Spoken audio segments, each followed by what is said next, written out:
రాబోయే పార్లమెంట్ ఎన్నికలలో బీసీలకు తెలంగాణ రాష్ట్రంలో 10 పార్లమెంట్ సీట్లు ఇవ్వాలని రాజకీయ పార్టీలను రాజ్యసభ సభ్యుడు ఆర్ కృష్ణయ్య డిమాండ్ చేశారు. హైదరాబాద్ కాచిగూడలో జాతీయ బీసీ యువజన సంఘం అధ్యక్షుడు గవ్వల భరత్ కుమార్ అధ్యక్షతన జరిగిన సమావేశంలో ఆర్ కృష్ణయ్య పాల్గొన్నారు.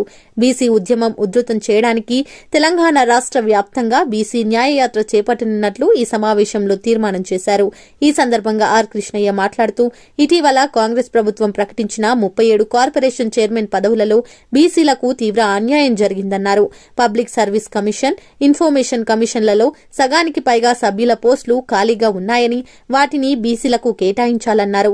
గత బీఆర్ఎస్ ప్రభుత్వంలో 4 బీసీ మంత్రులు ఉన్నారని, కానీ ఇప్పుడు 2 మాత్రమే బీసీ మంత్రులు ఉన్నారని ఆవేదన వ్యక్తం చేశారు. కాంగ్రెస్ ప్రభుత్వంలో 6 బీసీలకు మంత్రి పదవులు కేటాయించాలని ఆర్ కృష్ణయ్య కోరారు. జనాభా ప్రతిపాదికన బీసీలకు అన్ని రంగాలలో సముచిత న్యాయం కల్పించాలని ఆయన విజ్ఞప్తి చేశారు. బీసీలకు న్యాయం చేయడం లేదు. పోయినసారి టీఆర్ఎస్ పార్టీ బీసీలకు అన్యాయం చేస్తుందని ఆ పార్టీని అందరూ కొద్దిగా వ్యతిరేకం చేశారు. ఇప్పుడు పోయినసారి కేసీఆర్ పీరియడ్ లోపల 4 బీసీ మంత్రులు ఉన్నారు, ఒక అసెంబ్లీ స్పీకర్ ఉన్నాడు, కౌన్సిల్ చైర్మన్ బీసీ, ఇంకా అనేక పదవుల లోపల బీసీలకు కొంత ఉంది. అంత చేస్తే ఆయన పీరియడ్లోనే బీసీలకు అన్యాయం జరుగుతుందని చెప్పి ఆయన మీద కన్నెర చేశారు బీసీలు. మరి మీరు 2 బీసీ మంత్రులు ఇప్పుడు ముదిరాజులకు లేదు, గొల్లకుర్మలకు ఇవ్వలేదు, ఇంకా అనేక కులాలకు ఇక్కడ ప్రాతినిధ్యమే లేదు.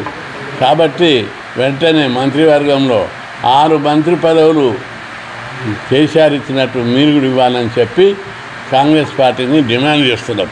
కాంగ్రెస్ పార్టీ మొన్న 37 కార్పొరేషన్ చైర్మన్లు అనౌన్స్ చేశారు. అందులో కూడా బీసీలకు అన్యాయం జరుగుతుంది. రెండవది, పబ్లిక్ సర్వీస్ కమిషన్లో 10 మంది బీసీ మెంబర్లు ఉండాలి. బీసీలకు తక్కువ ఇచ్చారు. ఇంకా 5 మెంబర్షిప్లు ఎందుకు కాలు పెట్టిర్రు? ఉద్యోగాలు ఎట్లా భర్తీ చేస్తారని నేను అడుగుతున్నా. అందుకే పబ్లిక్ సర్వీస్ కమిషన్లో 10 మెంబర్స్ అనౌన్స్ చేయాలి.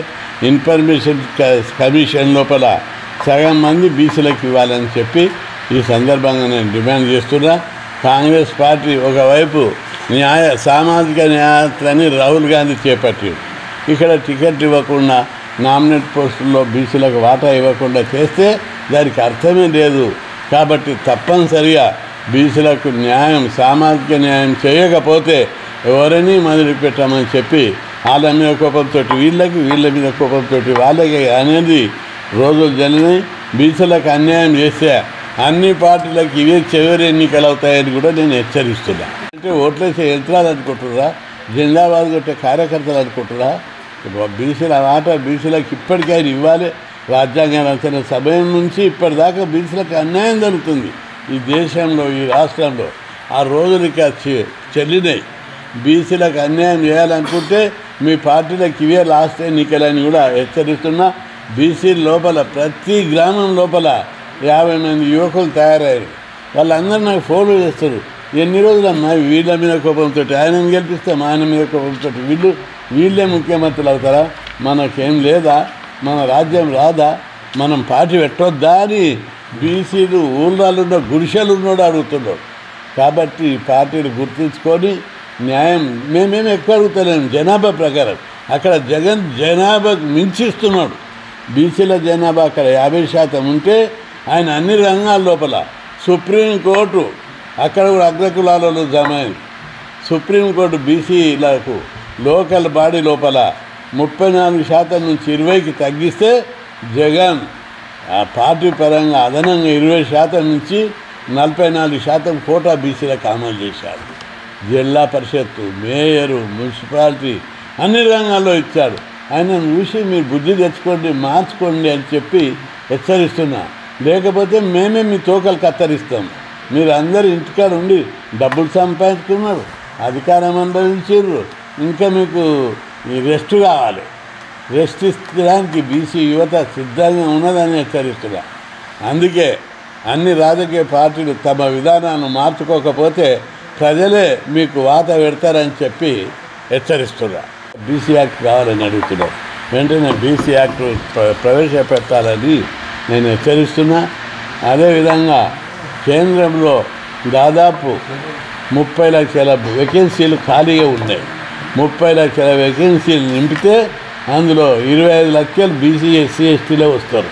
కాబట్టి కేంద్రంలో ఖాళీగా ఉన్న 30 లక్షల ఉద్యోగాలు భర్తీ చేయడానికి వెంటనే చర్యలు తీసుకోవాలని హెచ్చరిస్తున్నా.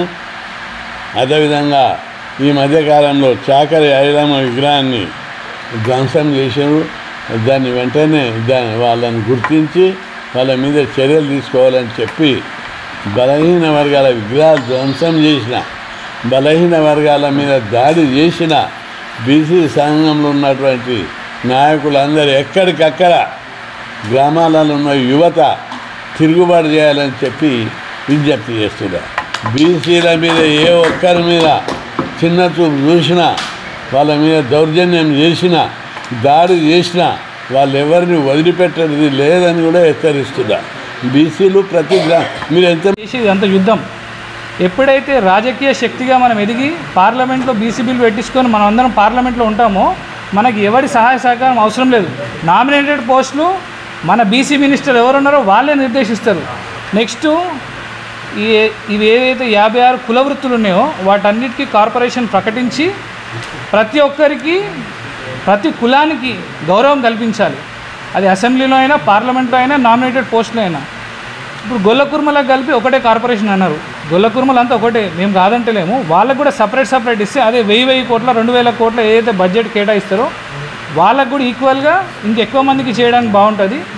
అసెంబ్లీలో మేము ఇంకోటి ఏంటంటే జ్యోతిబాయి పూలే, సర్దార్ సర్వాయి పాపన్న, దొడ్డి కొమరయ్య వీళ్ళందరూ విగ్రహాలు పెట్టాలని చెప్పి మేము ఆల్రెడీ మొన్న పెద్ద మనుషులు అందరూ వచ్చి ఆర్ కృష్ణయ్య గారిని కలిస్తే దాని గురించి ఆలోచన చేస్తారు. దానికి కూడా ఒక కమిటీ ప్రకటించి ఆర్ కృష్ణ గారి నేతృత్వంలో ఎప్పుడైతే మన చరిత్రను మన నెక్స్ట్ తరాలకు మనం అందిస్తామో ఈ అన్ని విగ్రహారాధన ఓన్లీ అగ్రవర్ణాలకే అయిపోతుంది.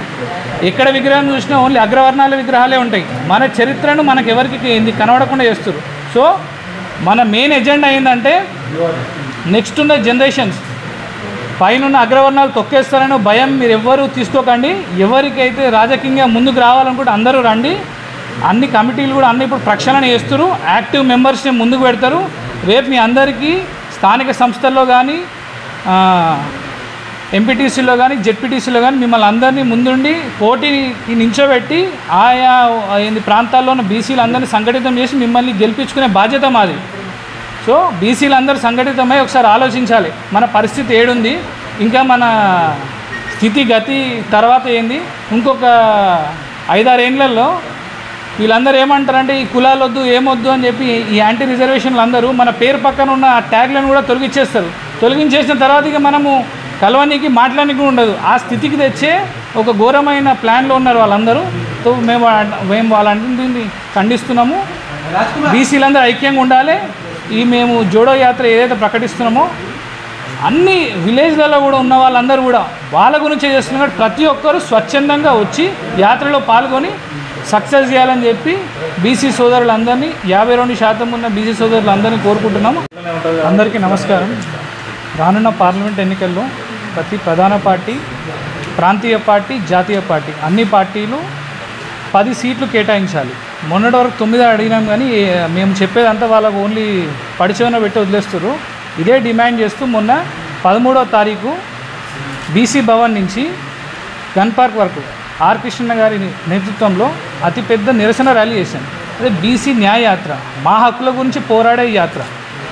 ఇది ఇట్లనే కంటిన్యూ అయితే తారస్థాయికి చేరుకుంటే మేము ఆల్రెడీ వార్న్ చేసినాం. ఈ పార్టీలన్నీ ఖాళీ అవుతాయి, మేమే ఒక పార్టీని ఎస్టాబ్లిష్ చేసే పరిస్థితి కూడా వస్తుందని చెప్పి ఇంకొక 2-3 రోజుల్లో ఈ శనివారం కానీ సోమవారం కానీ అన్ని జిల్లాలు పర్యటించి ఆర్ కృష్ణ గారి నేతృత్వంలో ఆయన సూచన మేరకు బీసీ జోడో యాత్రను ప్రకటిస్తున్నాం. ప్రతి జిల్లా తిరుగుతాము. 33 జిల్లాలు తిరుగుతాము. 33 జిల్లాలో ప్రతి జిల్లాకు 25 మెంబర్స్ లెక్క కోర్ కమిటీ వేసినాము ఆల్రెడీ. వాళ్ళందరినీ ఇప్పుడు యాక్టివేట్ చేసినాము. మొన్న జరిగిన న్యాయయాత్రకు విశేష స్పందన వచ్చింది. ప్రతి ఒక్కరూ ఆర్ కృష్ణ గారికి కాల్ చేసి కుల సంఘాలు, రాజకీయ సంఘాలు, యువజన సంఘాలు అన్ని సంఘాలు ఫోన్ చేసి ప్రతి జిల్లాలో కూడా మీరు రావాలన్నా మీరు వస్తే మేమందరం బయటకు వస్తాము, మమ్మల్ని అంతా అగ్రవర్ణాలు అంతా అణిచేస్తున్నారు, మీరు ముందుంటే మేమందరం వెనకాల ఉంటాము అన్నారు. సో మేము దానికి సిద్ధమై ప్రతి జిల్లా తిరగడానికి మేము సిద్ధమయ్యాం. ఆ యాత్ర పేరే బీసీ జోడో యాత్ర.